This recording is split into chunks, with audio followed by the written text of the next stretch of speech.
Hello friends, आप सभी का स्वागत है आपके अपने YouTube channel KGN math class में। आज हम देखेंगे प्राकृत संख्या, सम संख्या, विषम संख्या, अभाज्य संख्या, परिमेय संख्या और अपरिमेय संख्या, अभाज्य संख्या, भाज्य संख्या और अन्य संख्याएं की परिभाषाएं देखेंगे। अगर आप चैनल पर नए हैं तो चैनल को सब्सक्राइब कर लीजिए और अगर वीडियो अच्छा लगता होगा तो वीडियो को लाइक और शेयर जरूर कीजिएगा। चलिए वीडियो को शुरू करते हैं। तो सबसे पहला आता है प्राकृत संख्या, जिसको इंग्लिश में नेचुरल नंबर बोला जाता है।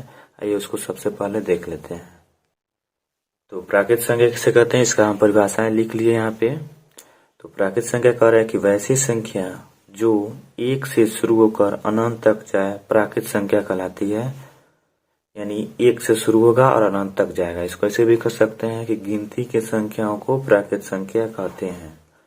प्राकृत संख्या को इंग्लिश में नेचुरल नंबर बोला जाता है और प्राकृत संख्या का अंत नहीं होता है, लेकिन शुरुआती पता है हमको एक से शुरू होता है और कहाँ तक जाता है तो अनंत तक जाता है।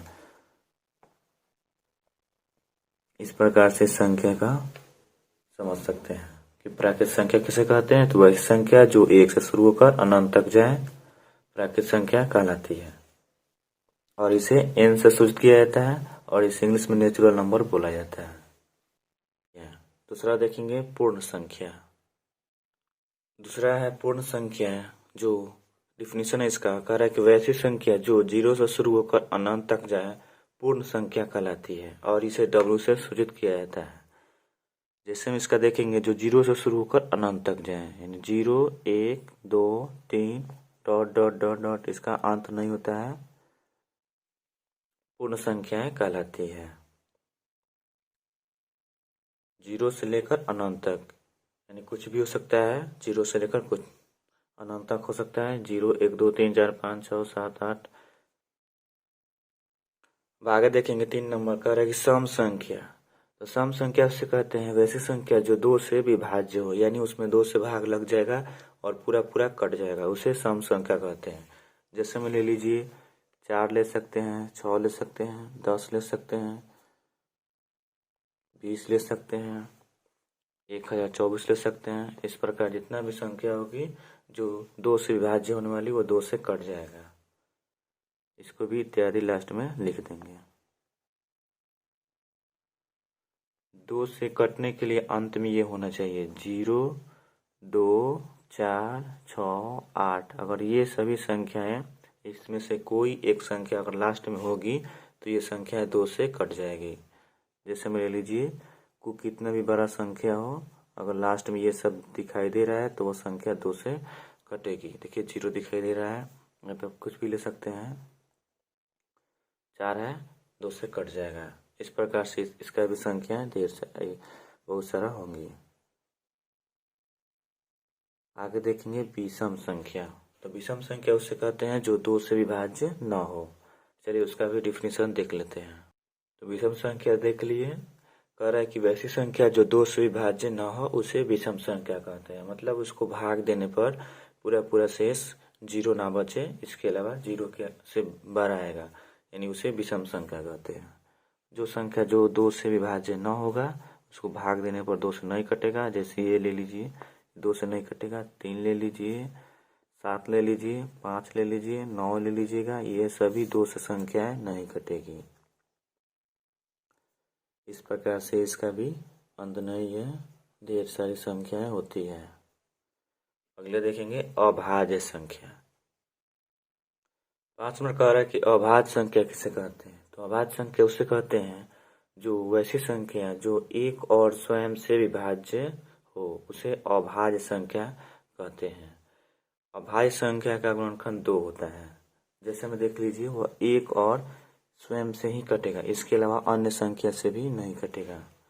जैसे में लीजिए 2 का गुणनखंड 1 से कटेगा और इसके अलावा ये स्वयं से कटेगा, तो इसका गुणनखंड क्या हुआ 1 और 1 2। इसके अलावा 3 ले सकते हैं, तो 3 भी 1 से कटेगा और स्वयं से कटेगा।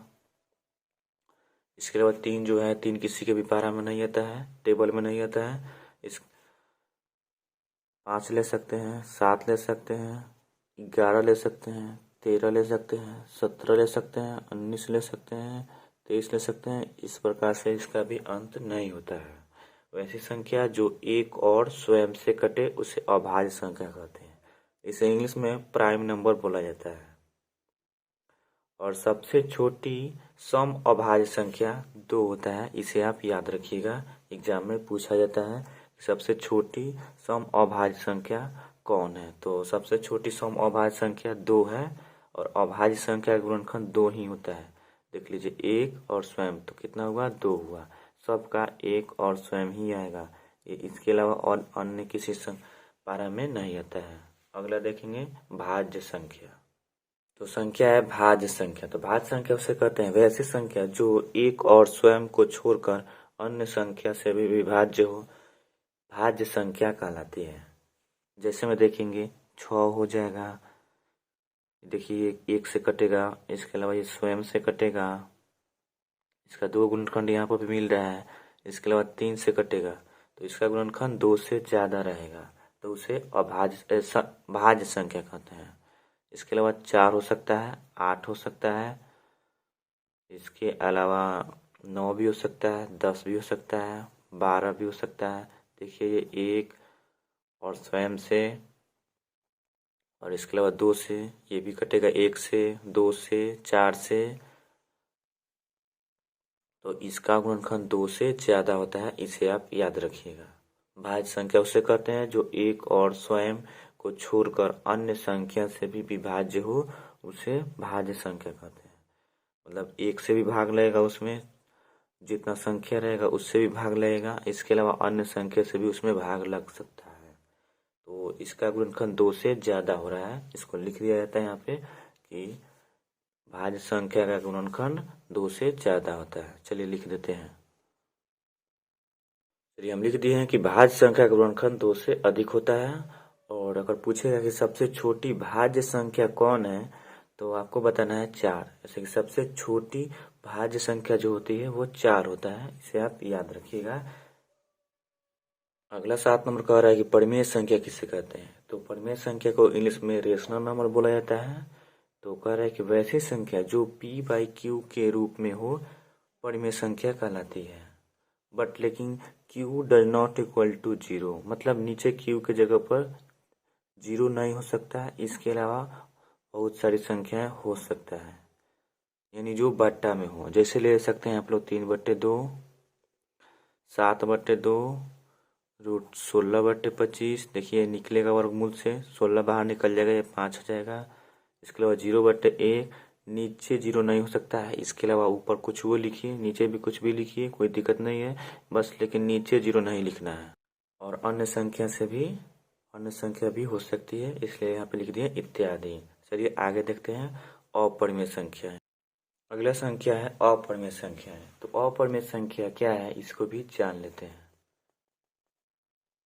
अपरिमेय संख्या उसे कहते हैं वैसी संख्या जो वर्गमूल से बाहर ना निकले, अपरिमेय संख्या कहलाती है। इसके अलावा एक और परिभाषाएं हैं यहाँ पे। कह एक वैसी संख्या जो p/q के रूप में न हो, उसे अपरिमेय संख्या कहते हैं। जैसे यहाँ पे √3, इसको वर्गमूल से बाहर जब फैक्टर निकालिएगा 3 का, तो ये डबल नहीं आएगा, 3 एकम 3, तो ये बाहर नहीं निकल सकता है, 1 से कटेगा, सॉरी। तो ये अपरिमेय संख्या है। इसके अलावा इसे ले सकते हैं √16, इसको और थोड़ा बड़ा ले लीजिए, 3। देखिए 4 16 तो निकल जा रहा है, 4 चौके 16 होता है, लेकिन 3 नहीं निकलेगा, तो ये अपरिमेय संख्या है। इसके अलावा 3 + √5, देखिए एक बाहर रहेगा और एक अंदर रहेगा, तो ये तो बाहर निकला हुआ है, ये परिमेय संख्या हो गया। और ये अंदर ये नहीं निकलेगा, तो ये भी अपरिमेय संख्याएं कहलाती है। 3√5 भी हो सकता है, 7/, ये भी हो सकता है, यानी जो p/q के रूप में ना हो और जो वर्गमूल से बाहर ना निकले, अपरिमेय संख्याएं कहलाती है। इसके अलावा आप इसे याद रखिएगा, कह रहे हैं कि एक परिमेय संख्या और एक अपरिमेय संख्याओं का योग हो, अंतर हो, या गुणनफल हो या भागफल हो, अपरिमेय संख्याएं होती है। जैसे आप ले सकते हैं एक परिमेय संख्या है, बाहर निकला हुआ है और ये अंदर है, रूट नहीं बाहर निकलेगा 2 से, तो ये अपरिमेय संख्या होगी। इसी प्रकार से एक परिमेय संख्या 4 ले लिए, घटाव का चिन्ह है यानी अंतर है, और ये बाहर नहीं निकल रहा है, तो ये भी अपरिमेय संख्याएं होती है। ये सब भी हो जाएगा। जो बाहर वर्गमूल से निकल जाए वो परिमेय संख्या कहलाती है, और जो बाहर वर्गमूल से ना निकले वो अपरिमेय संख्याएं कहलाती है। आज के इस वीडियो में बस इतना ही। अगर वीडियो आपको अच्छा लगता होगा तो वीडियो को लाइक ज़रूर कीजिएगा और शेयर कर दीजिए अपने व्हाट्सएप ग्रुप में। और वीडियो कैसा लगता है वीडियो को कमेंट ज़रूर करें। वीडियो देखने के लिए धन्यवाद।